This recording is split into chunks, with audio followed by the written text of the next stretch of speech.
Know-It-All. It's Dr. Know-It-All. I am coming to you from the beautiful horse farm near my house in my neighborhood.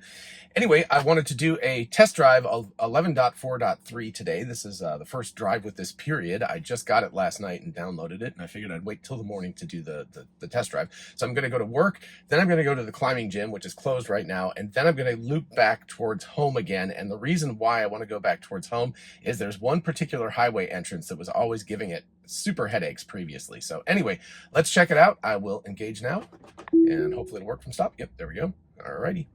Fat noodle. It kind of like put itself back into the middle of the road here. So anywho, it'll be interesting to see how all of this works. I've heard, again, positives and negatives. I looked at the release notes of 11.4.3 and it looks like it's, well, I mean, they're the same as far as I could tell, unless there's something really subtle that changed. But so there's not a lot of evidence. Oh gosh, squirrel, go out of the way. I really don't want to hit a squirrel. Good. Okay. It got out of the way. Normally I brake for squirrels. I wanted to make this intervention free, but I also didn't want to kill the squirrel, but it got out of the way. So anyway, so visualizing good, visualizing that, visualizing hopefully this pedestrian up here walking her dogs. She's on the wrong side of the road, by the by. She should be facing me. But the car, okay, you can see the noodle kind of got out of the way, but it could have been a little bit nicer about that. It did visualize her, and you can see it kind of snaked a little bit that way, but it feels like a little bit too close to the middle of the road for the circumstances. It would have been nice if it had just eased over a little bit, but it was fine. Anyway, yeah, so when you're walking, you should always be facing traffic, FYI. That's just like, it's not like a legal thing or something like that. It's just a good idea so you can see what's coming towards you. I would never trust people behind me. And I know this because when you're biking, of course, you have to go with the flow of traffic, and then you can't really see what's behind you. So you learn to depend on your ears to be able to hear what's happening. All right, so the next sort of thing that will happen is we will get to this left-hand turn and we will see what the speed limit registers at. The speed limit should be 50 as soon as I turn out. But if the past is any indication, it will not be that. It will be 25, and if somebody's coming up towards me, behind me, they'll be pissed. Until I pass the speed limit sign that says 50, and then it will speed up. So, so anyway, we will see. It would be amazing. I would be so happy if they fixed that problem, the speed limit problem. And interesting. Okay, so you could see a little bit of chevrons that showed it was slowing down a little bit, but not too much. So it managed that very, very well. Maybe slowed down just a mile or two an hour. It wasn't that big a deal. All right, so coming up on this exit to the neighborhood. So this is weird because the stop sign is way back here. The line is way forward. So it previously was stopping. Oh, nice. That's actually great. So it was previously stopping where the stop sign was, which is a problem. And let's see what it says about the speed limit. So that was handled very, very well. Of course, it didn't really need to come to a stop for that long. Yeah, still, you can still see that the speed limit is an issue. Oh well. So you can see very clearly up here, 50 miles an hour as we approach it. And fortunately, nobody's behind me. It is, what, 8:30 in the morning on a Thursday. So Athens is a bit of a sleepy town in the summertime when college is not in session. There's just summer school. So I don't expect the traffic to be ridiculous, but it is rush hour-ish. So there should be some traffic once we get out on the main road. Yeah, so as soon as we pass the 50 mile an hour speed limit sign, it's great, but it's just really annoying that the car doesn't just know that. It just seems like one of those issues that could be fixed. But anyway, so no interventions, no safety issues at this point, unless you want to count the fact that it was driving way too slow for the conditions, but nobody was behind me, so no big deal. That was interesting. It just sort of, it did a little voop like that as that truck went by, and it got out of the way of the truck a little bit. So I'll have to look back at the noodle when I have a chance to see that, but that was actually very cool. All right, so let's see. I think usually it gets in the left lane to go here. I hardly ever take this direction. So yeah, it's indicating that. So I usually, there's a mall right there. In fact, when we get done, I'll go back towards the Belk, but there's a whole back route that you can go around the mall and not hit this light and not hit the next light and not hit the next light. There's a bunch of lights that you don't have to hit if you do that other way. So I always cheat. And I just wish that you could do that. But the bigger problem is, even when I do that, if I just offset it, it will eventually decide it wants to. Oh, that's interesting. It just cut that double yellow just a little bit. So it was a very human drive right there. It was not something that, it's not strictly legal because it cut that just a little bit, but it is exactly the way that I would drive it. Now, how's it going to handle this guy coming out in front of us? Okay, that was actually pretty good. So that clearly that person turned into the left lane, but they also were not clear about which lane they were going into. So the car hesitated just a little bit before it decided on whether it can continue going or not. So that was really good. It did not, it didn't slam the brakes on or anything. So this is interesting. I will probably miss the light here because of the circumstances. Wow, there's a lot of traffic on the road today. Hey, it's rush hour. Like I said, this is why I avoid all of this stuff, because you pop out where that yellow school bus is back there. You pop out there. So anyway, let's see. Well, it's starting to blink. So let's see. Hopefully we'll make it, because I don't want you guys to have to sit through. I would normally go, okay, this is interesting because the car needs to go right, but it's also pulling up. I don't know what it's doing. Maybe it's navigating the other way to work this morning. Ooh, this is going to be a problem though. All right. I have no idea what it's, oh my goodness. It's, okay, it's taking a different route to work. It's going to go straight. All right. I didn't look at it. Usually, that's weird. All right, it never goes that way. But I guess this morning it decided that was the best traffic situation. So this is interesting. This is where a light was moved. So you saw it break there for no reason whatsoever. It's because there used to be a light back there and there isn't anymore. But it definitely handled that better than it has previously, because it used to come to a complete stop there. That was really interesting. I thought it was going to take the highway, and it just totally ignored that and decided to go straight. So I should have looked at the route before I left, but it always takes the highway direction. So anyway, that's unfortunate, because I actually really wanted to go on the highway, but we'll go on the highway on the way home for sure. Here's another light that has not been activated yet, but so that's where my gym is. But hopefully it will ignore this. Oh, I don't know what it's doing to follow route. Okay, I don't know why it needs to be in this lane. It should have actually stayed in the fast lane. So that was pretty good though, because it saw that the lights were there, but it also ignored it. So that let me just check the road. Yeah, it's just going straight. I don't know why it felt like it had to be in the right lane there. It could have definitely stayed in the left lane.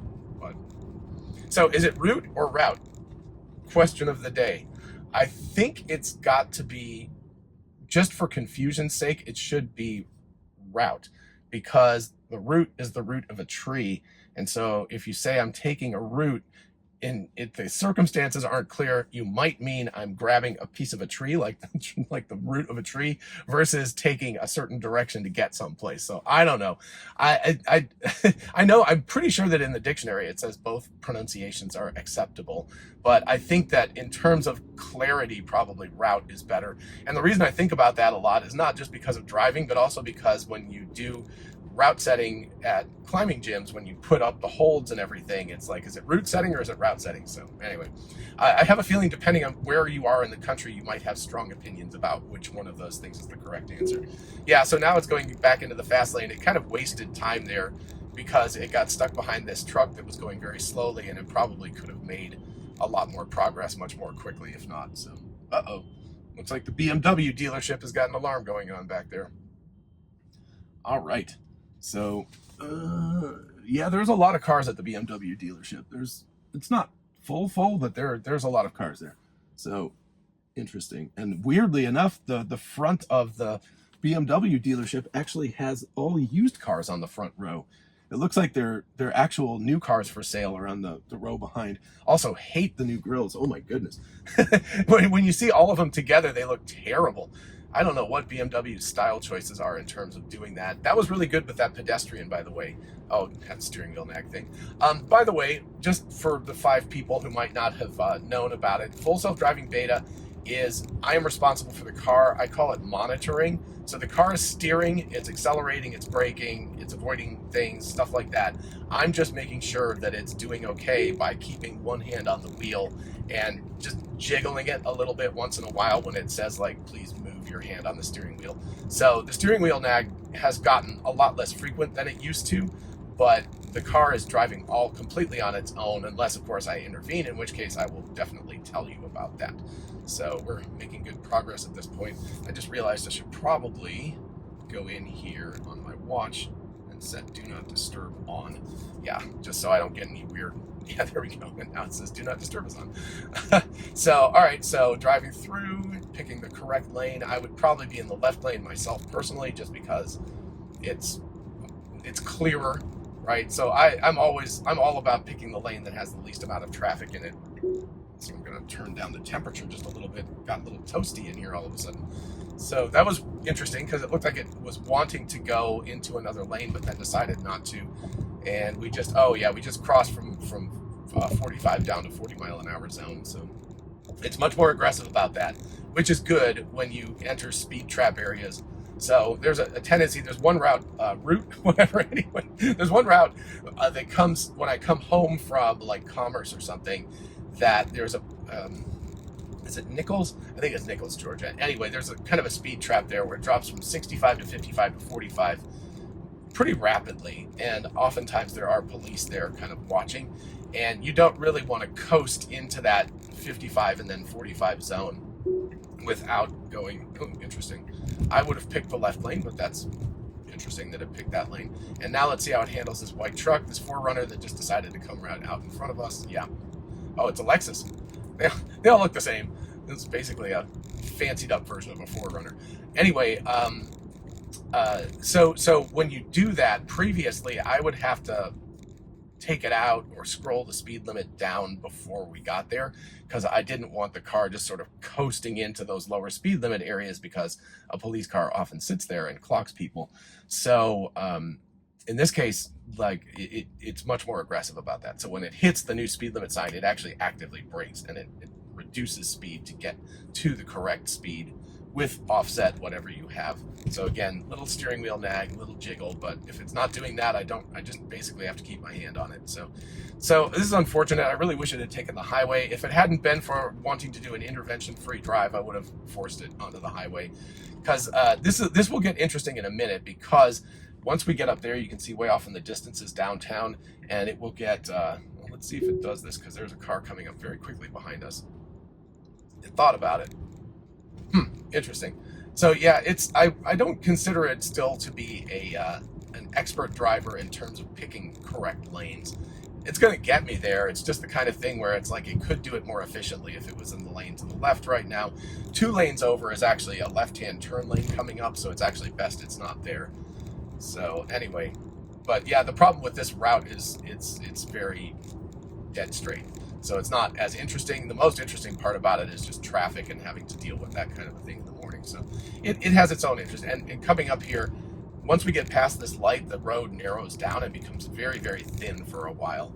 I think it used to be a 2-lane road, and they just kind of squeezed 4 lanes into it for a period of time. So it gets really narrow. And then, of course, getting from the main road to my parking lot will be an interesting, wiggle around kind of a situation. So again, should be in the left lane. Oh, look at that. As soon as I said that, it decided it was going to do that. So that's actually good. It probably should have been in there a while ago, but still, I'll consider that a pretty big win that it decided to do that. Okay, so now you can see these lanes get very, very narrow here. And it can be really bad if there's like that truck that's up there. If we end up passing that truck, it could be really tight between us and the truck. So the car's doing really well in terms of like just centering itself in this lane. And I know it may not appear that skinny, especially to my European friends. You might be like, all of our roads are that skinny, but it is very, very thin for the kind of circumstances that, or at least normal roads around here. So not like Florida, where all the roads are super wide. Anyway, so yep, okay, it handled that very well, and we didn't get stuck at any of the big lights. Now it should be getting into the right lane here, because there's a lot of opportunities for people to turn left. So again, this is the kind of knowledge thing. I was actually, oh, interesting. Oh no, thought about it. The sort of local understanding, local knowledge is, okay, changing to follow route. So, okay, so it's saying to do that, but this is a circumstance. See, right up here, you can see where all these people are jammed up making a left turn. So this was the correct answer. I just don't know that it did it for the correct reason. But this is where like having some sort of local memory for the machine would be incredibly helpful. So basically, full self-driving feels an awful lot like it's driving in a new town that it's never been in before, all the time. And so when I'm driving using full self-driving, like when we were in Washington, D.C. and Springfield, it was really, really beneficial because I don't know that area particularly well. Now I've done it enough times that I do have some general knowledge, but if I go off of the routes that I know, then it gets very confusing. to me. And so I very much appreciate full self-driving doing that.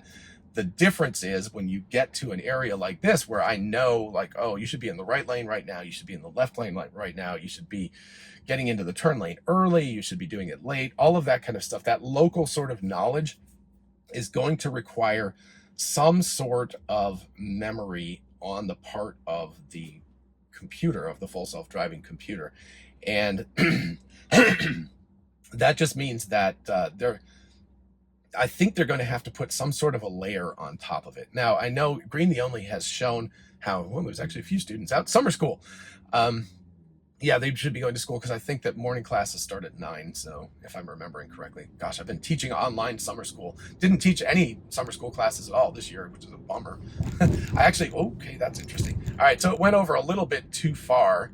Yeah, for summer school, you have to actually apply and they have to approve you. And for the first time since I got here, like 17 years, they said no, which really sucked because it's a lot of money, as it turns out. Anyway, so, but I think that Green the Only talked about how there are hints that are in the mapping data, which say things like where are stop signs and things like that. So a more extensive version of that, I believe, is going to be needed. Now, this is interesting because these cars are parking way out into the lanes. There's all this stuff. I guess it's going to turn at this light. I would have turned right there. Yep. Okay. Not the most efficient route in the world. It would have been better to have turned right there instead of turning right here. Because number one, I would have avoided all this traffic at this light. But number two, it's just a little bit more direct to get there. So this is also interesting because it looks like it's going to try to get over here, but there's clearly, you can see there is a curb. So if it does that, I will definitely have to intervene because it will be into the fire lane, like parking area, which it can't go into. So this it doesn't give me great confidence. Well, number one, the noodle is very, very light right now. So it's almost like it doesn't really know what it's doing. Hopefully it will follow the flow of traffic and it will understand this. But if it gets over, I will have to intervene because there's a big old F-150 behind me. And that guy, I have a feeling, is not going to be thrilled about, okay, stay in the lane, stay in the lane, stay in the lane. Okay, woo. Okay, yep, okay. That was a little windy. It did it, but yeah, it was a little close to that curb area there. All right, so I think it was kind of trying to cheat the turn, and then it decided that, oh, there's a curb there, so I can't do that. So it did get around it. It was just a little bit, elevated my pulse slightly. How's that? All right. And then we'll get up here, and then what I'll do is once we get to the parking lot, I'll turn the car around in the parking lot and reset it to go to the climbing gym. So that will give us another drive through town. Then once we get there, I will then go from there to back home because there is a highway entrance that I really want to test it on. Now this is interesting too. It really needs to not try to get around this because that's a left turn only lane up there. So again, the noodle's kind of indicating it's like in between. It's giving it too much time to think. So it hasn't moved yet, but if it tries to get into the left lane, it would not be able to turn right or go straight because it would have to turn left there. It's a left turn only lane. So it will hopefully, when these guys start moving, decide to stay where we are and not go into the other lane. Okay. Yeah, so a little bit windy. You could see the noodle was kind of like snaking, but it did the right thing ultimately, so that was fine. But all right. Interesting. I don't know why it decided it needed to slow down there. And then I think that my navigation actually will go on, so I'm going to, as soon as we turn, yeah, it doesn't have the exact GPS location of my parking lot, so otherwise it would go way up there, and so I don't want it to do that. So I just want to go in the driveway. Okay. Alrighty, so let's go ahead, and I believe we need to end that route. Okay. Navigate to active climbing. Okay, now the interesting thing is here, I have not tried this before, so nobody's here. Let's give it a shot. I'm going to see if it can manage to make a U-turn and get out of this parking lot. That's not a simple task because it's not clear exactly. Okay, there's a guy coming. Let's make sure it doesn't hit the dude. Oh, this is the wrong direction. I don't like this at all. No, you're good. Sorry. It's what happens when you get the robot driver. We both, actually, that was a very human moment right there where both of us went the same direction. This is not the way I would pick. This is a terrible way to go. Ooh. The reason why is because of this up here. I've scraped my wheel on this twice now, and okay, car. Yeah, I think it's a little bit stuck here. All right. perhaps, well, let's see what happens. There's nobody here, so why not let it ride out and see. I think the car is stuck. Okay, I don't know. You can count that as an intervention if you want. Yeah, this is terrifying. I really, really, really hate this. But, you know, parking lot situations are what they are. They're just kind of, they're goofy. I think it's a navigation issue, honestly. It doesn't understand where it needs to go because it actually needs to go this way. So I think we were just talking full-on navigation fail. It just, I think it thought there was an exit there. Okay, so now it should work. Okay, let's see. And it's got the turn signal on, which is unnecessary yet, but at least it should be able to figure its way out of here. And this this exit used to be even narrower than it is. See where the extra white lines are there, or the extra white cement? It was even narrower than that. So I've scraped my tire on that before too. And when I talked to the so a lot of the dings on the tire on this car come from this parking lot because it's so bad. It's so narrow and everything. But anyway, all right, so it got out of there. A little aggressive about starting the turn there because there's no reason for it to start it because, you know, we can kind of go straight. There's a lot of room to turn. But anyway, it used to be, they fixed it now, so it's not a tire scraping magnet. But when I talked to the guys who were fixing it, because it took a couple of weeks, and they were like, yeah, that's exactly why we're doing it, because everybody was scraping their tires. The problem was that a lot of times when you're exiting in particular, you have to squeeze into traffic because there's a bunch of other cars, and so you have to pull out and get into traffic, and trying to do that and also go completely straight and then turn is really, really challenging. So yeah, so that's why I've scraped the tire a couple of times doing that. So I'm glad that they fixed it. They only did that a few months ago, just recently. But anyway, so this will give us a chance to drive through downtown, make a couple of left-hand turns depending on what route it picks. And yeah, we'll get a chance to see what it does, and then we'll get to the highway at the end. So we're saving the highway stuff for the end of the experiment. Thus far, it's done well. It's the navigation is, you can see the noodle a few times has been a little bit confused about where to go. I'm not going to really count the parking lot thing because I think it just didn't understand how the hell to get out of the parking lot. It's a very weird parking lot, and it requires, again, that's where local knowledge comes up. It's like, I know how to get out of there because I've driven it before. But if it was the first time that I was in that parking lot, I would have been very confused about where to go. Now here, poor lane selection. We're going straight. There is no reason why this car should be in this lane. It should have stayed in the left lane. So, you know, I got to give the full self-driving a ding for that, because it should always pick the empty lane when you're just going straight anyway. So that's less than stellar driving capability for that. So anyway, again, we're going to get there. It's not a safety critical issue by any means. It's just a little bit annoying because it's like, well, we would have had a lane all to ourselves, and instead we're following this Toyota RAV4. So, all right. And again, really, really narrow road here. Ooh, that RAV4 actually just, did you see that? It scraped its wheels. Speaking of, this town is just a wheel scraping magnet. It's just got high curbs and very, very narrow roads. So I was kind of hoping we'd have a green light and some pedestrian would decide to walk out in front of us anyway. Not that that's safe, but pedestrians love to do that around here. They're just like, whatever, I'll just walk out even though the light is completely against me and the car has to, or you as the driver has to deal with it. So, all right. Yeah, I guess we have a little bit of traffic. Okay, let's see how it handles this Chevy Silverado here, because he's kind of nosing into our lane. Again, very, very narrow lanes here. So, oh, here we go. Okay, there is a light here. I mean, this is totally legal because they pushed the button. But unfortunately, our car is not the one in front, so we're just following traffic right now. It would have been better. This car, you can see here, we've kind of edged into the middle just a little bit. Hi to the policeman. Oh, what's it doing? I don't know. There we go. It was a little bit, I think it was stopping at that pedestrian crosswalk. Either that or else it was just being extra nice to the police. So I don't know. I think this car is going to want to go, oh no, we're going a different direction than I thought. Okay. Yeah, so it's going to go up and take a right, because I was thinking we needed to be in the left lane, but we're actually good. So this is also interesting that the visualization, all these buildings and stuff just get non-visualized. So that's really interesting. Anyway, you can see that it visualizes people. It understands pedestrians and kind of the general gist of things. Don't know why it slowed down a little bit at that crosswalk, but maybe it thought that, oh, because the police were standing there. That's why. So yeah, duh. I of course recognize them as police, and the fact that they were sitting there. Again, it's that ontological knowledge of what's going on, I had no problem at all understanding the circumstances, and that those guys stand there every morning to kind of guard the crosswalk. They're like a safety guard, you know, to make sure that cars don't go busting in front of pedestrians. But the car itself identified them only as pedestrians, not as police officers.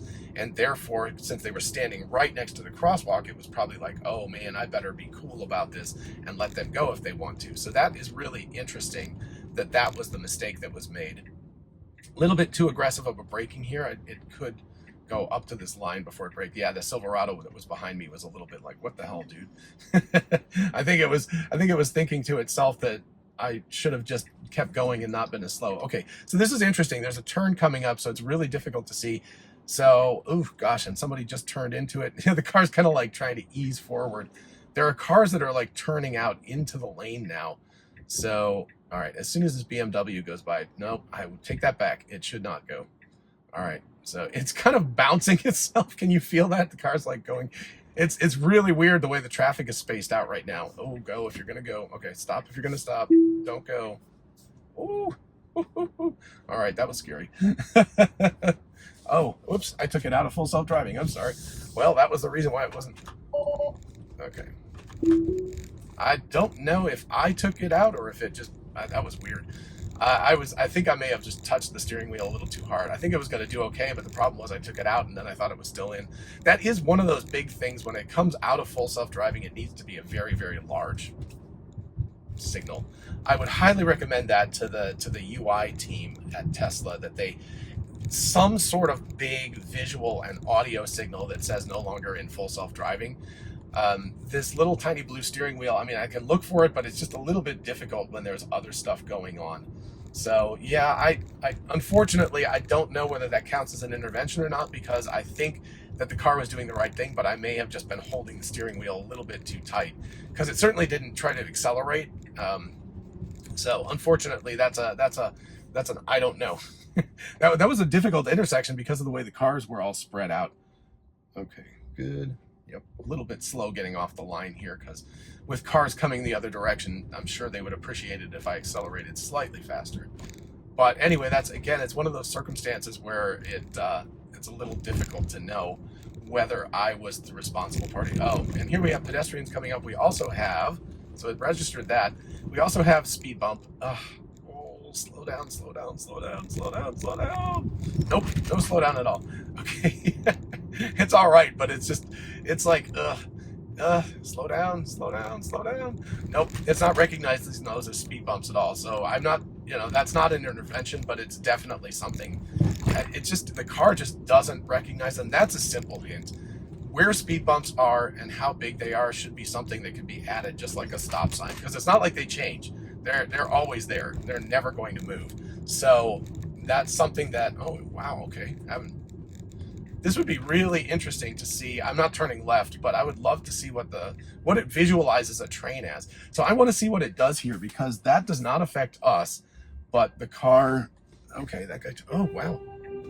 All right. Well, that was pretty cool. It actually handled that. When you hear trains going by at my house, if you ever do while I'm recording videos, it's that train. It's just down the road a ways. So I believe it will turn into the parking lot here, I hope.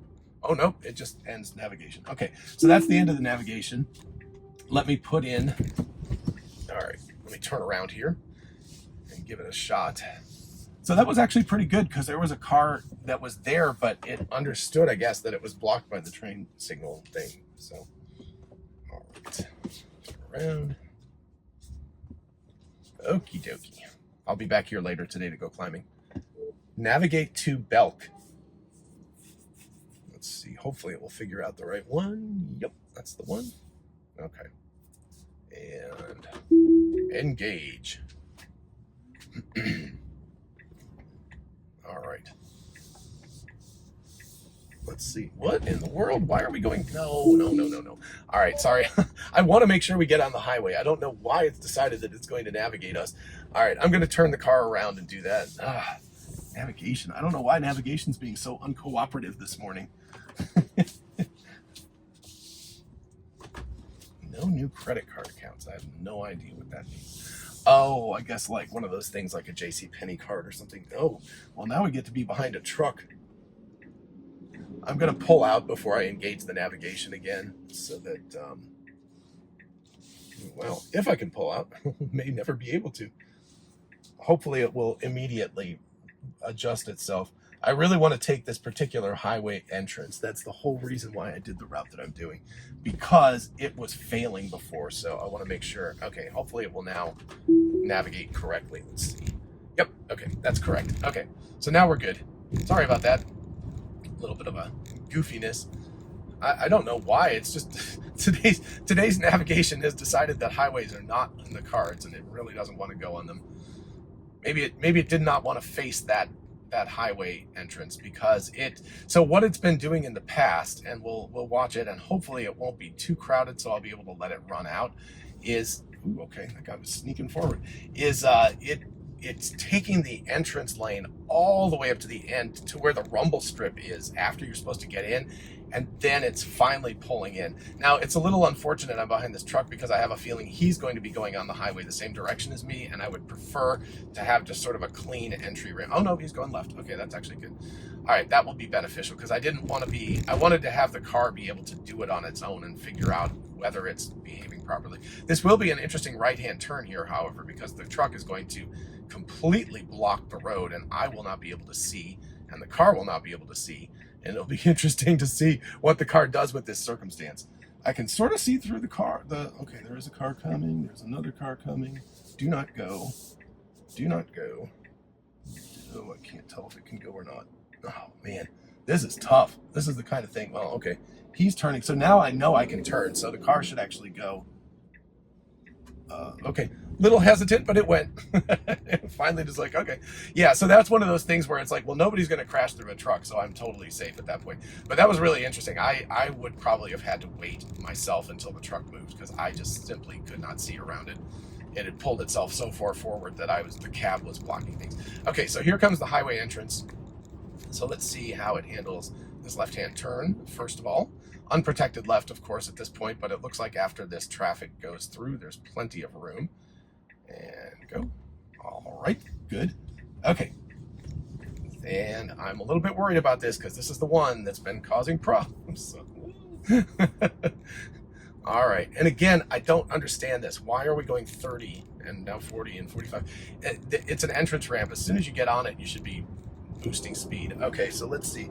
I have got lots and lots of room. There's a truck back there, but he's way back. Okay, so now see, it should be over. And oh gosh, we're accelerating fast. And oh gosh, no, that's no good. It's way better than before because before it was hitting the rumble strip, but if there's not traffic and you don't have to squeeze, you should be merging instantly.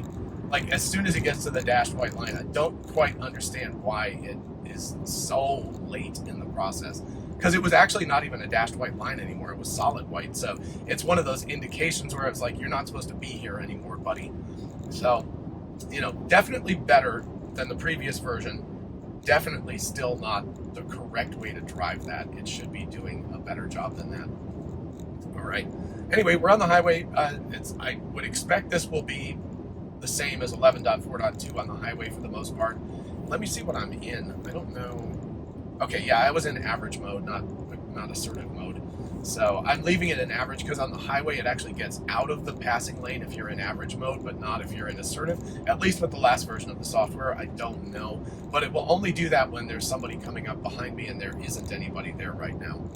But of course, we've also only got 3 miles to go until we take our exit to get to Belk. Now, it might consider getting around this guy. It's really good about passing to the left when there's slower traffic in the right lane. It's not as good about passing to the inside if need be, because right now it's 3 miles an hour off of what it should be driving according to what I have it set to. And so it should be sneaking around this guy, but it's not.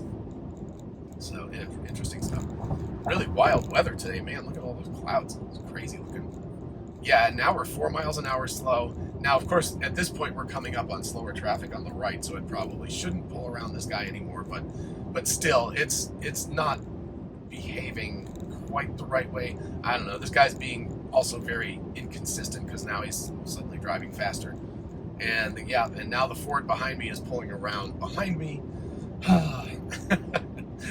I don't appreciate driving in the passing lane when it's not necessary. So I don't know why the car does not bias to always being in the right lane if possible, but it doesn't. So that's the way it goes. All right.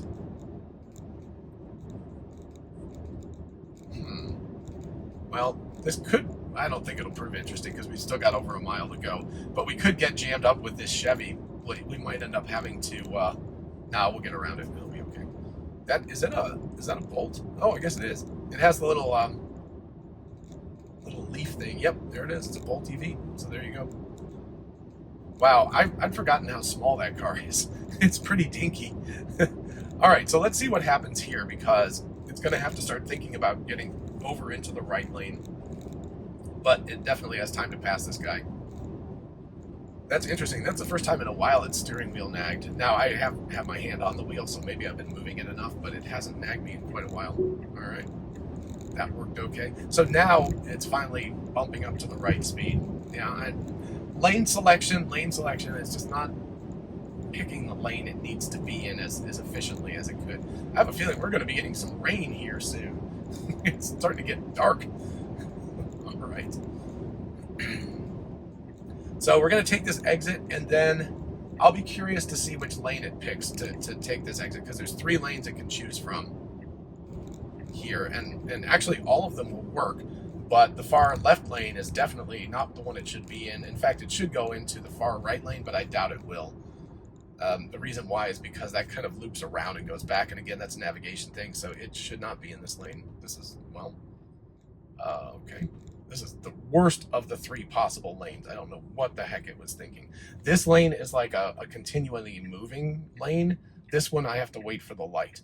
Now, as it turned out, I got lucky and the light just happened, but this is a very long light. So if you miss this, you can sit here for a long time, and there's, oh goodness, okay. That was across a white line. That was definitely not legal. That was a move across a white line into that thing. So it should have definitely, once it was committed to that other lane, it should have stayed in that other lane. Wow, interesting move. I mean, it made it. I was like, wow, it just made that turn. So very weird. So again, navigation, it just doesn't seem to have the best information. It's missing that local information. The only time, the parking lot I don't think counts because that was just confusing and it just didn't know where it was. Again, but that's just navigation information too. If it had better information about that parking lot, it would understand how to get out of it. But once I pointed it straight, it understood. The only intervention that I had maybe, and again, I don't know. Now let's see if it gets over into the right lane because this is actually the entrance to the mall. Okay, you can slow down for me, buddy. That's a little bit fast coming up on this turn. Okay, there we go. And, all right, and probably, I don't know exactly where it'll navigate to because Belka's right up here. So, well, we'll just let it ride and see where it goes. It should plop me into that parking lot there somewhere, but okay, nobody coming. Very, very wussy. Okay, it could have gone, once it gets past the stop sign, it probably should go. All right, so there we go. Close enough. There's Belk. We definitely are in the correct area. Cool. All right. And then I assume it's going to drop us. Actually, it's doing the parking lot here pretty well because it's actually going to drop us fairly close. So if you're imagining this being like an Uber driver or something, this seems to be inappropriate. I wonder if it would park itself. I have a feeling it's going to just get up to that entrance and stop. We will see. Now I'm really curious to find out, and I don't know why there is a car that's actually in the parking lot following us. That's weird, because it's not open right now, so there's no reason for them to be there. So, okay. So that's the end of it. Yep, autopilot navigation complete. Cool. So let me just go and not be in the middle of the road. But that would have worked really well as a robo-taxi. That was great. And now that person is just driving around. Okay, so what do we have? We have, again, safety critical interventions. I think that it was my fault that I touched the wheel, but again, it was like one of those things where it was like jerking itself forward, and it should have just stayed still until it was time to turn left at that one left turn sign.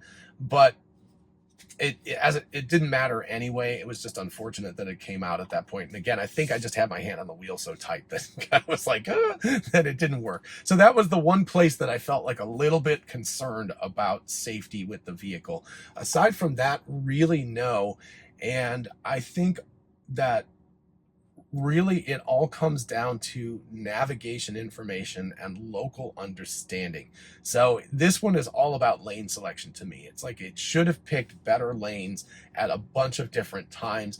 It needs to merge into other lanes earlier or later depending. So these get down to subtle things. Clearly I'm at my destination. I picked 3 destinations, went to all those destinations. We've got about 40 minutes worth of driving in here, and it has done the correct thing, and it would have gotten me all of these places. I think if I hadn't grabbed the steering wheel, it would have managed that turn on its own just fine. So I think really we're talking about something that is fine for driving. It's just in terms of efficiency, in terms of indicating to other people the right way to go and the right way to do things, it needs to be able to pick lanes a little bit better, and it needs to have more local knowledge at this point. So we're getting down to the level at this point of like, these are kind of like splitting hair level things. This is getting to be very, very good at driving. This was a lot of different circumstances. I was actually hoping it might start raining just a little bit, because I thought it'd be pretty cool if we suddenly got a big rainstorm and the car had to drive through that. But it did that when we were driving home from Washington, D.C. last Sunday, and it drove through the rain on the interstate. It reduced the max speed down, but it drove just fine. It was great. So it's handling a lot of different road conditions. I can't really test snow out very well down here, and it's also summertime, so it's particularly hard to test snow. But that's the one that I really haven't been able to test. But it does well in fog. It does well in rain. It does well in direct sun. It does well clearly in clouds. It does well under mixed road conditions, very, very narrow roads where it has to drive and deal with pedestrians and other traffic and stuff. So it's just doing a fantastic job. The one thing at this point is that just splitting hairs kind of thing, where I would critique myself if I was driving and I was like, nope, didn't pick the right lane here, didn't pick the right lane here, didn't merge quite soon enough here, those kinds of things. So it's getting down to splitting hairs and refinement to make the car just drive exceptionally well. So right now it's driving very well. And if I was sitting in the passenger seat and my wife was driving, or well, if my son was driving, I'd still probably be paying attention because he's young. But I wouldn't have even thought anything about that, except for maybe that one turn where it was going eat, like that. I would have been like, "What are you doing? Just stay still until you can make the turn." Anyway, I think it was a really, really good drive. I'm very impressed, and that was a lot of mixed conditions. And I really do appreciate Tesla's full self-driving team. And the critiques I'm doing are constructive criticism here. So I want to make sure that everybody knows that I'm really blown away by how well this works and how incredibly challenging full self-driving is. Perhaps the most challenging thing. I can't even imagine anything more challenging than this. I mean, this has to deal with humanity. It's like roads, kinematics, physics, all of that kind of stuff, but also with humans, and how do humans think? And what is that pedestrian over there thinking? And what is this car thinking? And is that car going to be faster than that car, or things like that? And which lane should I be in, due to the fact that people are thinking that way, and that's the way traffic works. And the person in the passenger seat will get upset if I pick a really, really slow lane and sit there for a long time. There's a lot of understanding of humanity, and it really tails into large language models and how much LLMs have to understand humans to figure out what the next word in a sentence is. So I think we're getting the same thing happening from 2 directions. It's just that in the large language model world, there are a lot of competitors. In the autonomous driving world, it's just Tesla. There's nobody else who's even close to this stuff. And they're discovering what happens when you get to the edge, and how much understanding of humanity, in addition to the basic physics and things like that, you really have to understand. So this is just super impressive to watch it happen. And I can't believe how much progress has been made. It's one of those things where I just recently did a state-of-the-art full self-driving thing before getting this version of the software. And I was just like, this is just so amazing what's happened in the past 1.5 years-ish since I got the software. And that, of course, there was a previous version of it before I even got it that Chuck Cook and K10 and whole Mars catalog, those folks had before I did. And, you know, it was even worse back then. So this has come so far, and it's so close, and it's getting down to understanding such nuanced and subtle things that it's really important to the nature of, I think we're going to understand more about humans when we get full self-driving really working. Isn't that an interesting thing? We're going to understand how the brain works better. It's going to be very parallel to large language models and how we're understanding how humans think and what reasoning is with a large language model. Because of seeing how it works in that circumstance, we're actually starting to see how that works in terms of the actual way that the car can drive. So we're getting embodied AI, but that also has to really understand humans and human nature in order to make that work. So anyway, those are my, you know, off the cuff thoughts. I would love to hear your thoughts about this, especially if you've driven it. But if you haven't, if you want to critique my drive or something, or the car's drive, because I didn't really drive that much. But anyway, if you want to critique that, that'd be great. Let me know in the comments. In the meantime, please do like the video, because it really makes a huge difference to YouTube's algorithm. And of course, consider subscribing for more of this kind of content if you enjoy it. Check out the links to the merch store, to Tesla, to Amazon. All of that kind of stuff is in the description. And in the meantime, I will see you in the next one. Bye-bye.